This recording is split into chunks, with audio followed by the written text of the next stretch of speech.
C'est dans ce bâtiment sans fenêtre, où l'on stockait de la poudre, que se réveille à 5 heures le caporal-chef Sébastien, 33 ans, un ancien de l'Afghanistan. Il campe ici depuis 2 semaines, loin de sa famille. J'ai ramené mon oreiller de la maison, puis voilà. Il y a quand même un petit touche de confort perso. Le parfum de madame dessus.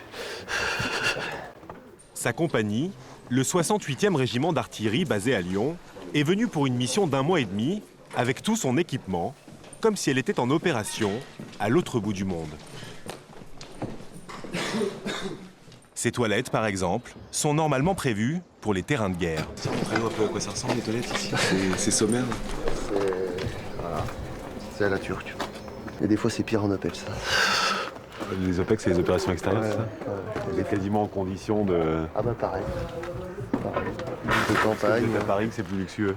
Ah non, c'est les mêmes conditions. Juste à côté, sur le parking, une salle de bain mobile a été aménagée. Le propre du militaire, toujours être rasé et cheveux courts. Une centaine de régiments, comme celui de Sébastien, campent ainsi dans toute la France pour assurer notre sécurité. L'unité de Sébastien se consacre exclusivement à la protection des synagogues dans le Val-de-Marne. Ils sont présents le temps de l'office religieux, cela rassure le rabbin, même s'il est attristé qu'on en soit arrivé là.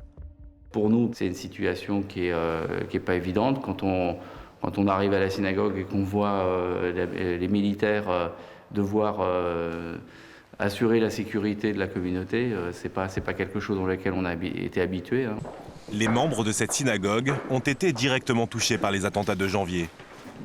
L'un de leurs fidèles a fait partie des victimes de la prise d'otage de l'hypercacher.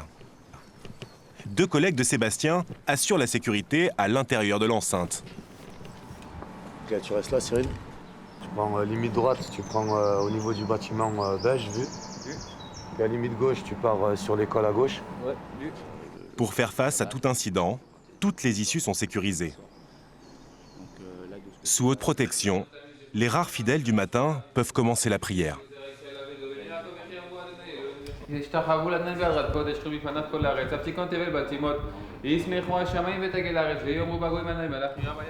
Sébastien, lui, reste à l'extérieur pour monter la garde.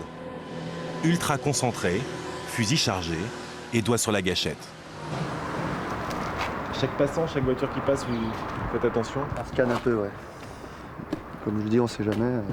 Le mec peut ralentir, ouvrir la fenêtre et puis nous désinguer, donc on fait attention. Vaut mieux qu'on lève le fusil Vous avez avant ça à lui. l'esprit en permanence? Faut tenir en compte, ouais.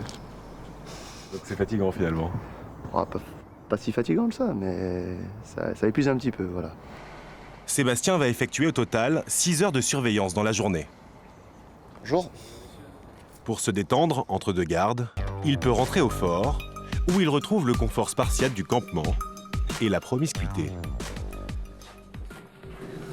On va faire trop de bruit, il y en a encore qui dorment. Qu'est-ce que vous dites? On va pas faire trop de bruit, il y en a encore, je crois, qui dorment. Ah là, c'est le dortoir en fait. De ceux qui ont bossé hier, ouais. Donc ils en profitent pour se remettre en condition.